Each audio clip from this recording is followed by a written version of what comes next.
Batid mo na may makakatalo kay Kera Mitena? At minsan ika'y tanungin ng mahal na Kera.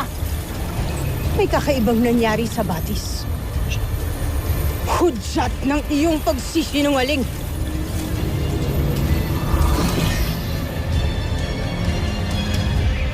Tila ikaw ay natahimik, mukha.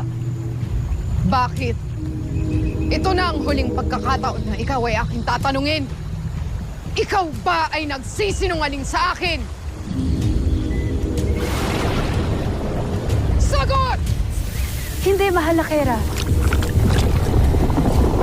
Nakita ng iyong mga mata, mahal na Kera. Nabawasan ng tubig ng Batis. Patunay sa aking winika na nagsisinungaling ang mukha!